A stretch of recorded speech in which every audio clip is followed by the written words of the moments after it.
Hartlik goeiemôre, mag die Here u baie ryklik seën en sy wonderlike doel bereik. Ons vertrou dat u 'n goeie dag ook so sal beleef dan. Nou liewe vriende, waarom is veral die buffelbulle se horing soms so verweer?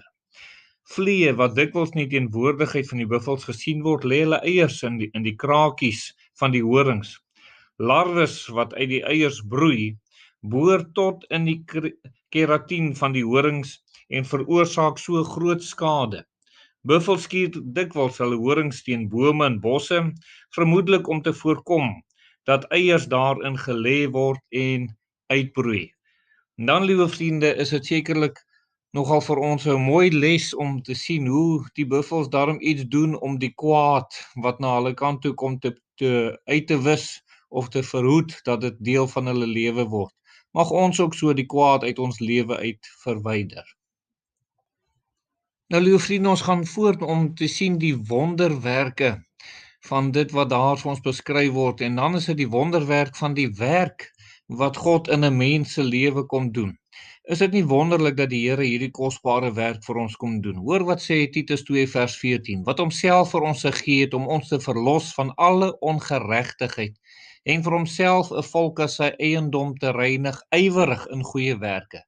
Nou as u wil sê ek glo dat die Here wonderwerk kan doen, dan moet u sekerlik sê ek kan ook getuig dat die Here my verlos van alle ongeregtigheid en dat die Here my reinig. Liewe vriende, is dit nie wonderlik dat die Here hierdie werk kan kom doen, dat ons verlos kan word van alle ongeregtigheid. Hy reinig ons van sonde, hy maak ons skoon. Wat is die gevolg daarvan? Ons sal ywerig in goeie werke wees. As die Here vir 'n blinde man 'n wonderwerk gedoen het, liewe vriende, wat sal die gevolg wees? Hy sal sien, soos dit dikwels in die Bybel gebeur het. En nou soveel te meer, as u kan sê God het 'n wonderwerk in my gedoen, dan moet u mos nou ywerig wees in goeie werke, heilig, toegewy aan die Here, sodat die Here u kan aanwend en gebruik tot eer van sy naam. Liewe vriende, maar die Here gaan voort met hierdie wonderwerk in ons lewe en ons moet eintlik praat van die wonder van die mens en dat die Here Jesus aan ons as mens so 'n groot en eervolle plek gee. Daar's mense na wie ons baie mag opkyk, soos byvoorbeeld Dawid. Is altyd aangrypend om te hoor hoe hy Goliat verslaan het en hoe die Here met hom was en hierdie geliefde koning wat hy was. Maar wat van u, kind van die Here? Hoe staan u voor die Here? Vers 14 sê weer vir ons, wat homself vir ons gegee het om ons te verlos van alle ongeregtigheid en hoor nou, en vir homself 'n volk as sy eiendom te reinig, ywerig in goeie werke. Hoor net hierdie woorde, dat die Here wil ons as mens, u as mens, sy eiendom maak. Hy wil nie hê u moet meer die duiwel se eiendom wees nie, maar dat u God se eiendom werk. En hoor nou hierdie woorde wat die Here ook hier gebruik, vir homself. Nie vir die wêreld, nie vir ander sake nie, maar vir homself. Dit is waarom die Here ons kom verlos en kom reinig, dat u God se eiendom kan word. Wat 'n voorreg dat ons as mense 'n heilige God se eiendom kan word, wat tot eer van hom kan wees en waarin die Here ons kan kom gebruik en aanwend. En dan gaan die Here verder, liewe vriende, as hy ons praat oor die wonder van die lewe, om te dink dit is die lewe wat die Here aan sy kind wil kom gee, aan elke mens wat tot bekering kom. Daar staan wat homself vir ons gegee het om ons te verlos van alle ongeregtigheid en vir homself 'n volk as sy eiendom te reinig, ywerig in goeie werke. Nou wil u nie hierdie teksvers gaan leer en dit aan die hart bewaar. Waarom, liewe vriende?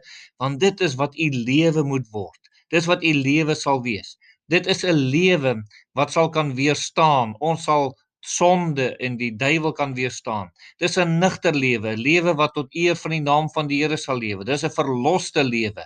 Ons is verlos van sonde en alle ongeregtigheid. Liewe vriende, is dit nie wonderlik dat die Here dit vir u wil kom doen nie? Dis 'n goddelike lewe, liewe vriende. Ons is gereinig.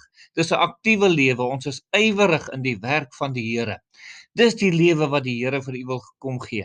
As u nie hierdie lewe het nie, het u nodig om by die Here Jesus uit te kom. As u dit het, sal u die blydskap daarvan ervaar om so te kan leef. En mag u altyd leef tot eer van die Here en daarin toenemend groei. Gaan leer, Titus 2 vers 14. Maak dit u lewenswyse vir elke dag, om u te herinner aan wat Jesus vir u kom doen het en in en deur u nog ook wil doen. Maar liewe vriende, dit is nie net vir hierdie lewe nie, daar's die wonder van die toekoms wat vir u voorlê as kind van die Here. Elkeen wat gered is, het 'n wonderlike toekoms wat voorlê. Vers 13 sê: Terwyl ons die salige hoop en die verskyning van die heerlikheid verwag van die groote God en ons verlosser Jesus Christus. Wat 'n voorreg om te weet die Here Jesus kom en hy kom sy kinders haal en dat ons saam met hom gaan wees. Dit moet ons aangryp. Dat nadat die Here opgestaan het uit die doodheid en die graf leeg is, liewe vriende, en hy opgevaar het in die hemel, dat ons weet die Here kom terug na hierdie aarde toe. Vir watter rede? Na alles wat in die hemel is. Weet jy vir watter rede kom die Here terug? Om sy kinders te kom haal. En mag u met in hierdie oggend sê, ek het sekerheid dat ek 'n kind van die Here is. Ek verwag ook die koms van die Here, daarom leef ek gereed. Kom ons bid. Ons dierbare Here, baie dankie dat ons op U kan vertrou. Dankie vir al hierdie wonders wat U in ons lewe kom doen en dat ons dit kan ervaar en ondervind tot eer van U naam. Amen.